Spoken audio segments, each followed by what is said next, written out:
Alors, la semaine passée, on a vu certains groupes religieux qui ajoutent aux Écritures.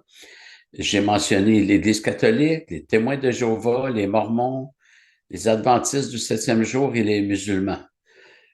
Même les Adventistes ne diront jamais qu'ils ajoutent aux Écritures, mais en fait, pour être adventiste, il faut croire euh, tous les écrits d'Ellen White comme étant inspirés par Dieu. Donc, en final, ça fait pas une différence entre la Bible et ce qu'elle a écrit. Les deux doivent être reçus comme venant de Dieu. Et j'ajouterais que ceux qui disent de nos jours avoir des révélations du Saint-Esprit sont un peu dans la même foulée, même si ils vont moins loin. Si vous parlez à certains d'entre eux, vous risquez d'en rencontrer qui font passer leur expérience avant la Bible. Ils vont accorder plus d'autorité à leur expérience qu'aux Écritures. En même temps, ils vont dire que ce qu'ils vivent n'est pas au même niveau que les Écritures. Par exemple, ils vont dire avoir des prophéties, mais elles n'ont pas la même valeur que les Écritures. Je ne vois pas en quoi ça aurait une valeur moins grande. Si Dieu parle par la Bible, puis Dieu parle par une prophétie, on ne peut pas dire, ben, Seigneur, ce que tu as dit par une prophétie, ça a moins d'importance. C'est soit que ça vient de Dieu ou que ça ne vient pas de Dieu. Puis c'est là où la valeur se trouve. Alors, la plupart de ces personnes qui sont donc du milieu charismatique, je dis la plupart, c'est mon expérience, c'est aussi ce que j'ai lu dans certains livres sur le sujet. Euh, il y a, on se désintéresse un peu de la Bible. Un peu, dans certains cas, c'est beaucoup. Et si on aborde ces personnes avec les Écritures, plusieurs d'entre eux vont rejeter en disant qu'ils ne peuvent pas renier leur expérience. C'est-à-dire, si on leur démontre bibliquement que les dons ont cessé, ils vont rejeter parce qu'ils disent, ben moi, je le vis. Donc, c'est l'expérience qui devient au-dessus des Écritures. Et ça m'est arrivé à plusieurs reprises de discuter avec des pasteurs charismatiques, surtout quand j'étais pasteur, aumônier plutôt à la faculté de théologie à Montréal. Je discutais avec des pasteurs charismatiques, et souvent c'est eux qui m'abordaient, pour leur présenter la position cessationniste, c'est-à-dire la position qui affirme que les dons miraculeux sont terminés avec la fin du ministère apostolique. Et à chaque fois, les personnes répondaient qu'elles ne pouvaient pas réfuter mes arguments bibliques, mais qu'elles ne pouvaient pas renier leur expérience. Et ça, j'ai entendu ça vraiment plusieurs fois. Alors, je leur répondais que oui, elles peuvent renier leur expérience et que eux-mêmes exigent cela d'autres personnes. Et je les plaçais toujours devant la même situation où un catholique dit avoir eu une apparition de Marie. Qu'est-ce que répondrait à ce catholique? Évidemment, les charismatiques croient que ces apparitions ne sont pas authentiques. Ils vont les rejeter, mais à partir des Écritures.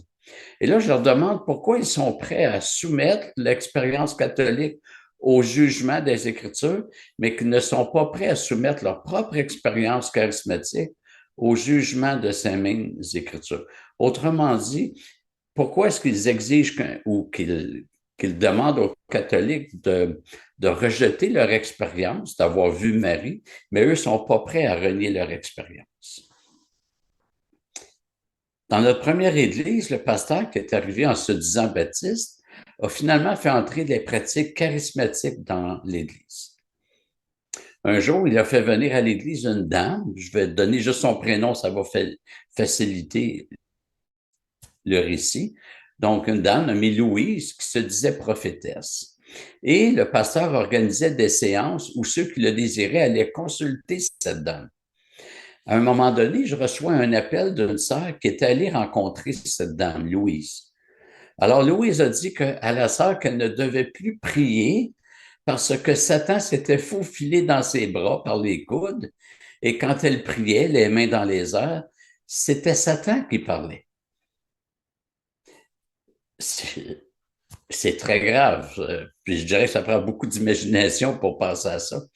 Donc, la sœur, toute bouleversée, me contacte pour me demander ce que j'en pense.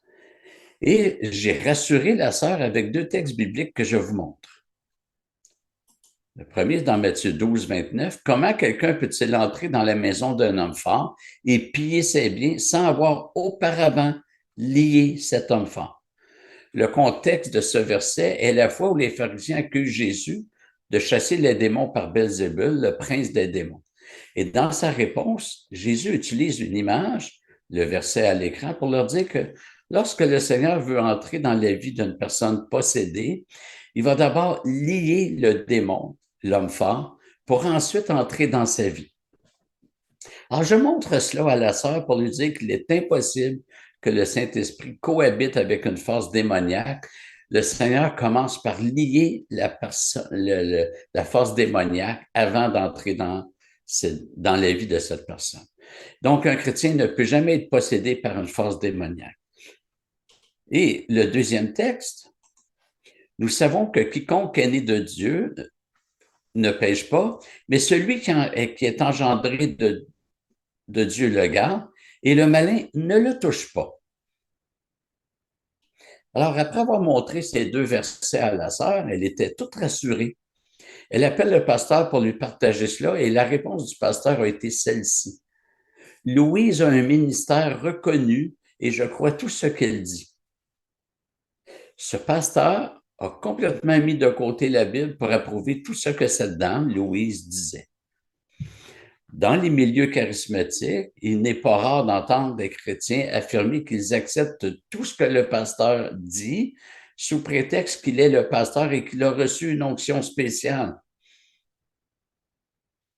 Alors, c'est pas ajouté à la Bible, mais on est sur le bord, on ajoute des révélations, on ajoute une source d'autorité, alors que la seule ancre de notre foi n'est pas le pasteur, ni personne d'autre, ni mon expérience, ni mes rêves, mais la Bible et la Bible seule.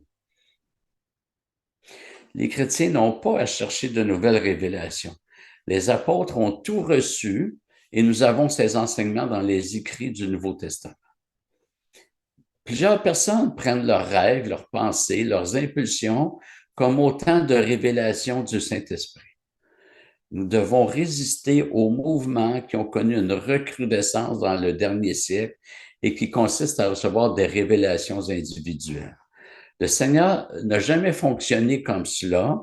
Il a appelé des apôtres pour son peuple, mais de dire qu'il fonctionne par des révélations personnelles, même lorsque les dons étaient en force, jamais un apôtre n'a écrit dans une de ses épîtres de soyez attentifs à vos rêves ou à vos impulsions parce que ça vient du Saint-Esprit.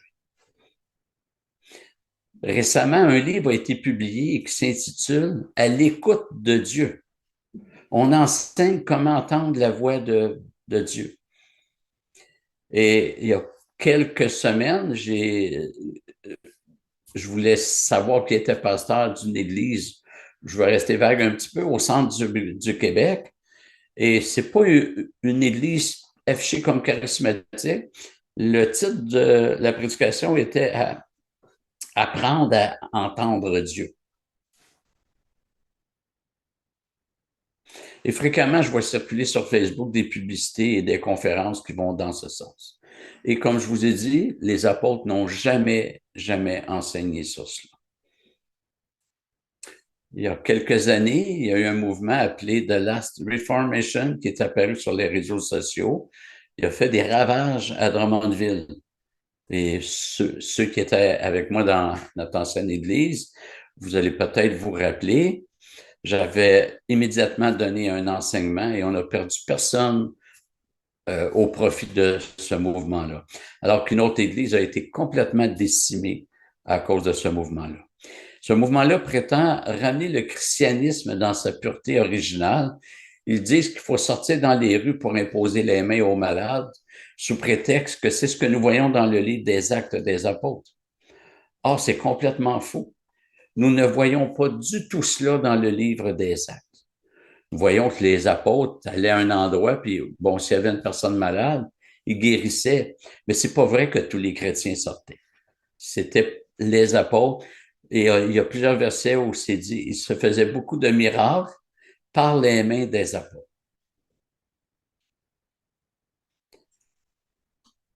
Peut-être qu'on n'écoute pas nos rêves, mais je vous dirais qu'il y a plusieurs chrétiens qui fonctionnent avec leurs émotions plutôt qu'avec les Écritures.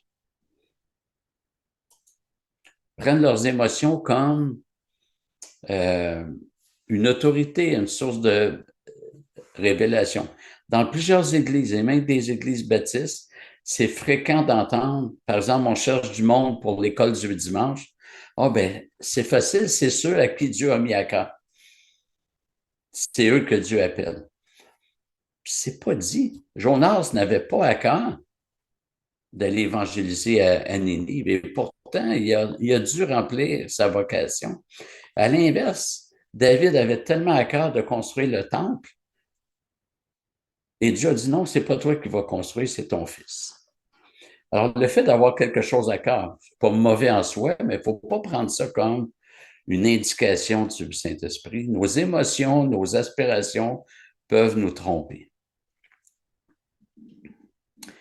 Et tous ceux qui s'autoproclament dans moi, je suis appelé à être pasteur, je suis appelé à être missionnaire, etc. C'est possible, on va prier sur ça. Puis si tu aspires à cela, tu aspires à une digne tâche, mais attendons voir. Quand j'ai été questionné il y a quelques semaines par un couple de la convention, ils m'ont demandé comment j'ai su que j'étais appelé à être pasteur. Et j'ai expliqué que depuis ma conversion, j'aspirais à ça, c'est-à-dire que je sentais, pas que je voulais comme une ambition, mais c'est comme si je voyais ça quand même assez fort que peut-être qu'un jour j'allais devenir pasteur. Mais quand est-ce que je l'ai su? C'est quand j'ai été appelé par une première église. Sans l'appel de l'église, il n'y a pas de pastorat. Mais mes aspirations ne sont que des pensées, puis elles ne sont pas fiables. Alors, on ne fait pas d'erreur quand on reste collé aux Écritures et qu'on se ferme à toutes sortes de pseudo-sources de révélation en dehors de la Bible. Alors, on est toujours dans le sujet du canon biblique. Alors, on va parler un petit peu de l'Épître aux Hébreux qui présente une particularité. Il y a d'autres épîtres aussi dont la canonicité, c'est-à-dire l'inspiration, a été questionnée. La canonicité, j'ai parlé du début canon, c'est le fait d'être reconnu dans la liste des livres inspirés par Dieu. Quand l'Église a voulu colliger les livres canoniques, là, il y a des épîtres qui s'écrivaient, qui étaient envoyés, mais c'était pas ramassé dans un seul volume. Et à un moment donné, l'Église a voulu colliger les livres canoniques qui allaient former le Nouveau Testament. Elle a reconnu l'Épître aux Hébreux, pensant que c'était Paul qui l'avait rédigé. Parce que le premier critère, il fallait qu'un livre soit écrit par un apôtre ou, ou la rédaction supervisée par un apôtre. Alors, l'Épître aux Hébreux a été reconnu comme inspiré, mais parce qu'on pensait que c'était Paul qui l'avait écrite. Aujourd'hui, cette pensée que Paul en soit l'auteur est très, très contestée par une grande majorité des théologiens. Et on va regarder 2 versets sur le sujet. Ce salut annoncé à l'origine par le Seigneur nous a été confirmé par ceux qui l'ont entendu, Dieu appuyant leur témoignage par des signes, des prodiges, des miracles variés et par des communications du Saint-Esprit selon sa volonté. Alors ici, l'auteur parle avec parle de ceux qui ont entendu, c'est-à-dire les apôtres, mais en disant nous a été confirmé, l'auteur s'exclut de ceux qui ont entendu directement du Seigneur. Il s'exclut il fait partie de ceux qui ont bénéficié du témoignage apostolique, Dieu appuyant leur témoignage, le témoignage des apôtres, par des signes, des prodiges, etc. Donc,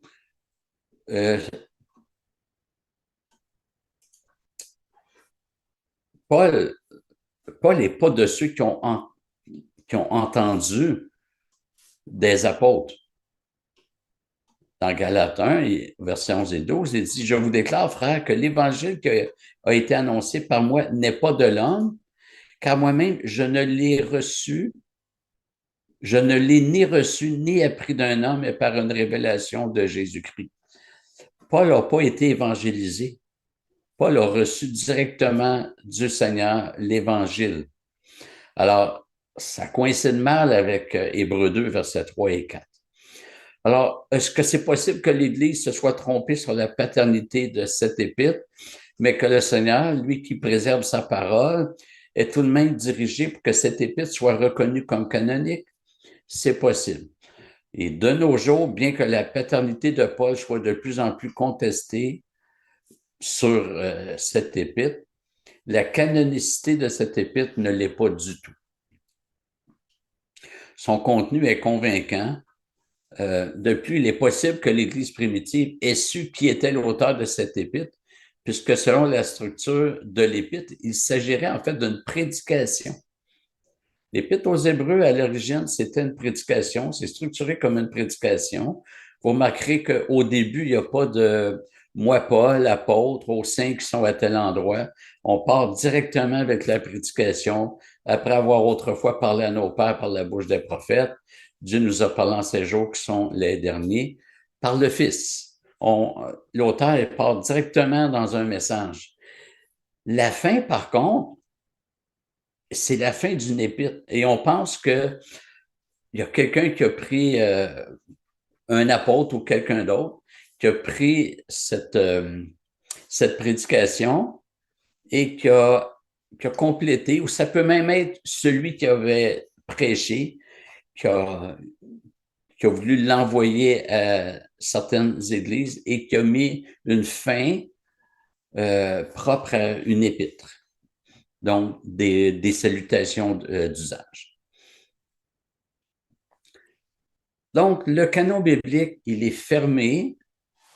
Il n'y a plus de nouvelles révélations à recevoir, puisque c'est aux apôtres que la révélation du Nouveau Testament a été confiée. On avait vu tout récemment que ça reposait sur leur témoignage. Ils ont vu, ils ont entendu Jésus, ils ont touché de leurs mains, ils ont mangé avec lui.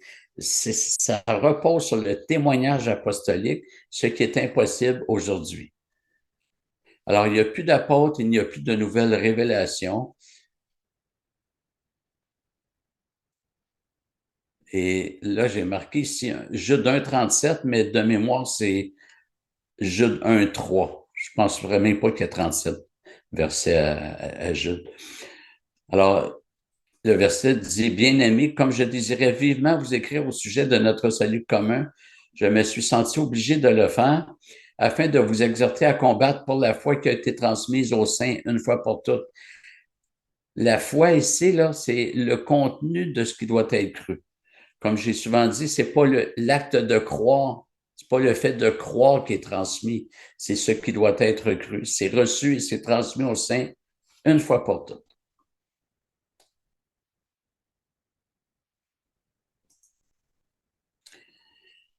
Alors, voilà, on va s'arrêter ici parce qu'il ne me reste pas assez de temps pour commencer l'autre section.